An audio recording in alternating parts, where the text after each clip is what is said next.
বিসমিল্লাহির রহমানির রহিম। আসসালামু আলাইকুম। আমি Mohammad Samiul Islam Prince, advocate, Bangladesh supreme court. আজকে আমি যে বিষয়টি নিয়ে আলোচনা করব সেটি হচ্ছে গ্রেপ্তার।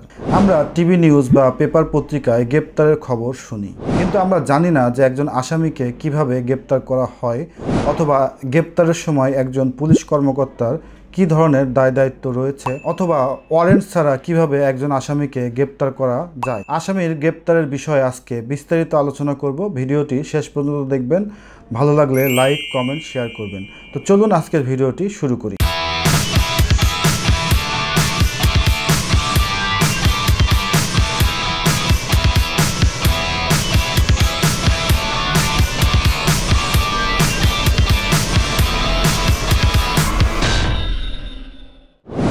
বাংলাদেশের প্রচলিত আইন প্রত্যেকটি নাগরিকের অধিকার সংরক্ষিত করে। গ্রেপ্তারের সময় একজন আসামিরও বেশ কিছু আইনগত অধিকার রয়েছে। তাই আপনার অধিকার সম্পর্কে আপনার সচেতন থাকার জন্য এই ভিডিওটি হতে পারে একটি গুরুত্বপূর্ণ তথ্যবহুল ভিডিও।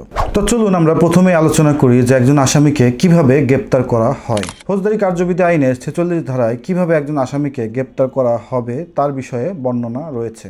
মনে রাখবেন যে পুলিশ গ্রেপ্তার করলে যদি আসামি প্রতিরোধ করে, সেক্ষেত্রে পুলিশ যে কোনো ধরনের পদক্ষেপ গ্রহণ করতে পারবে। তবে গ্রেপ্তারকৃত ব্যক্তির মৃত্যু ঘটানো যাবে না যদি না ওই আসামির বিরুদ্ধে আনীত অভিযোগের শাস্তি মৃত্যুদণ্ড বা যাবজ্জীবন কারাদণ্ড না হয়। তো চলুন আমরা এখন দেখি যে একজন গ্রেপ্তারকারী পুলিশ অফিসারের গ্রেপ্তারের ক্ষেত্রে কি কি দায় দায়িত্ব রয়েছে, অথবা আপনার গ্রেপ্তারের ক্ষেত্রে কি ধরনের অধিকার রয়েছে। ফৌজদারি কার্যবিধি আইনের ধারা 46-এর ক থেকে 46-এর উ পর্যন্ত একজন পুলিশ অফিসার গ্রেপ্তারের ক্ষেত্রে তার কি কি ধরনের দায় দায়িত্ব রয়েছে সেই বিষয়টি উল্লেখ রয়েছে। মনে রাখবেন 2025 সালে ফৌজদারি কার্যবিধি সংশোধন করে এই বিষয়গুলো অন্তর্ভুক্ত করা হয়েছে। প্রথমত, পরিচয় প্রকাশ।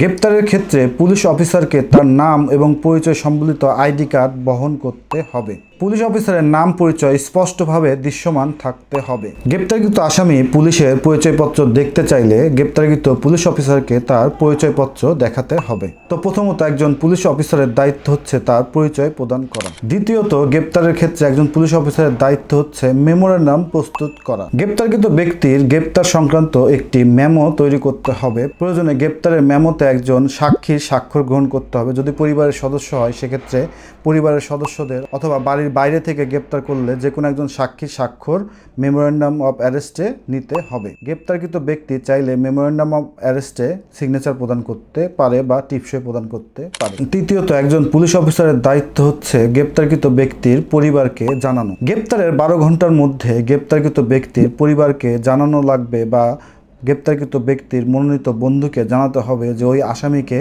কোথায় রাখা হবে, কতক্ষণ রাখা হবে এবং কোন সময় পর্যন্ত ওই আসামিকে কোথায় রাখা হবে সেই বিষয়টি পরিবারের সদস্যকে জানাতে হবে। চতুর্থ দায়িত্ব হচ্ছে যে চিকিৎসা প্রদান করা। গ্রেপ্তারকৃত ব্যক্তির শরীরে যদি কোনো আঘাতের চিহ্ন থাকে, অথবা গ্রেপ্তারকৃত ব্যক্তি যদি অসুস্থ থাকে, তবে পুলিশ অফিসারকে অবশ্যই সেই গ্রেপ্তারকৃত ব্যক্তির মেডিকেল টেস্ট করাতে হবে। এছাড়াও যদি তার কোনো প্রাথমিক চিকিৎসার প্রয়োজন পড়ে, সেক্ষেত্রে প্রাথমিক চিকিৎসা প্রদান করতে হবে। সর্বশেষ, আইনজীবীর পরামর্শ। গ্রেপ্তারকৃত ব্যক্তি চাইলে গ্রেপ্তারের 12 ঘন্টার মধ্যে তার পছন্দের আইনজীবীর সাথে পরামর্শ করার সুযোগ পাবে, অথবা তার নিকট আত্মীয়র সাথে পরামর্শের সুযোগ পাবে। তো সুতরাং আমরা দেখলাম যে গ্রেপ্তারের ক্ষেত্রে একজন পুলিশ অফিসারের কি কি দায়িত্ব ও কর্তব্য রয়েছে, বা গ্রেপ্তারকৃত ব্যক্তির কি ধরনের অধিকার রয়েছে। তো চলুন আমরা এখন দেখি যে গ্রেপ্তারি পরোয়ানা ছাড়া কখন একজন আসামি গ্রেপ্তার হতে পারে। ফৌজদারি কার্যবিধি আইনের 54 ধারায় বলা রয়েছে যে কখন ওয়ারেন্ট ব্যতীত একজন ব্যক্তিকে গ্রেপ্তার করা যাবে। ফৌজদারি কার্যবিধি আইনের 54 ধারার বিধান মোতাবেক একজন পুলিশ অফিসার ম্যাজিস্ট্রেটের আদেশ ব্যতীত কিছু কিছু ক্ষেত্রে একজন আসামিকে গ্রেপ্তার করতে পারে। পুলিশ অফিসারের সামনে যদি কোনো একটি আমলযোগ্য অপরাধ করা হয়, সেক্ষেত্রে পুলিশ অফিসার আদালতের আদেশ ব্যতীত বা ওয়ারেন্ট ব্যতীত যে কোনো ব্যক্তিকে গ্রেপ্তার করতে পারে। 7 বছর পর্যন্ত কারাদণ্ডে দণ্ডনীয় কোনো একটি আমলযোগ্য অপরাধের সাথে যুক্তিসঙ্গত অভিযোগ বা বিশ্বাসযোগ্য তথ্য থাকলে পুলিশ গ্রেপ্তারি পরোয়ানা ছাড়া একজন ব্যক্তিকে গ্রেপ্তার করতে পারে। এছাড়াও 7 বছরের বেশি বা মৃত্যুদণ্ডযোগ্য আমলযোগ্য অপরাধের জন্য বিশ্বাসযোগ্য তথ্য যদি থাকে, সেক্ষেত্রে পুলিশ গ্রেপ্তারি পরোয়ানা ছাড়া বা আদালতের আদেশ ব্যতীত 54 ধারায় যে কোনো ব্যক্তিকে গ্রেপ্তার করতে পারে। এছাড়াও ঘোষিত অপরাধী, চোরাই মাল সন্দেহে আটককৃত ব্যক্তি, পুলিশের কাজে বাধাদানকারী, সামরিক বাহিনীর পলাতক সদস্যের ক্ষেত্রে পুলিশ গ্রেপ্তারি পরোয়ানা ছাড়াই যে কোনো ব্যক্তিকে গ্রেপ্তার করতে পারে। তো সুতরাং আমরা দেখলাম যে কোন কোন ক্ষেত্রে একজন পুলিশ অফিসার গ্রেপ্তারি পরোয়ানা ব্যতীত বা আদালতের আদেশ ব্যতীত যে কোনো একজন ব্যক্তিকে আটক করতে পারে বা গ্রেপ্তার করতে পারে। একজন আসামিকে গ্রেপ্তারের ক্ষেত্রে ফৌজদারি কার্যবিধি আইনে আরও বেশ কিছু গুরুত্বপূর্ণ বিধান রয়েছে। চলুন আমরা সেই বিষয়গুলো দেখি। ফৌজদারি কার্যবিধি আইনের ধারা 54 ক ধারার বিধান মোতাবেক কোনো একজন ব্যক্তিকে যদি ওয়ারেন্ট ব্যতীত গ্রেপ্তার করা হয়, সেক্ষেত্রে ওই ব্যক্তিকে তার গ্রেপ্তারের কারণ জানাতে হবে। অর্থাৎ তিনি কেন গ্রেপ্তার হলেন তাকে সেই গ্রেপ্তারের কারণ জানাতে হবে। ফৌজদারি কার্যবিধি আইনের ধারা 61 বিধান মোতাবেক কোনো একজন গ্রেপ্তারকৃত ব্যক্তিকে পুলিশ অফিসার বিজ্ঞ ম্যাজিস্ট্রেটের আদেশ ব্যতীত 24 ঘন্টার বেশি আটক রাখতে পারবে না। গ্রেপ্তারকৃত ব্যক্তিকে 24 ঘন্টার মধ্যে বিজ্ঞ আদালতে হাজির করতে হবে বা বিজ্ঞ আদালতে উপস্থাপন করতে হবে। এক্ষেত্রে মনে রাখবেন যে যাতায়াতের সময়টি এই 24 ঘন্টার ভিতর থেকে বাদ যাবে। ফৌজদারি কার্যবিধি আইনের 51 ও 52 ধারার বিধান মোতাবেক গ্রেপ্তারকৃত ব্যক্তির শরীর বা দেহ তল্লাশি করা যাবে। আসামি যদি মহিলা হয়, সেক্ষেত্রে একজন নারীর দ্বারা শালীনতা বজায় রেখে মহিলা আসামির দেহ তল্লাশি করা যাবে। ফৌজদারি কার্যবিধি আইনের 50 ধারায় বলা রয়েছে যে গ্রেপ্তারকৃত ব্যক্তি যদি পলানোর চেষ্টা করে, সেক্ষেত্রে কঠোরতা ততটুকুই আরোপ করা যাবে যতটুকু যুক্তিসঙ্গত।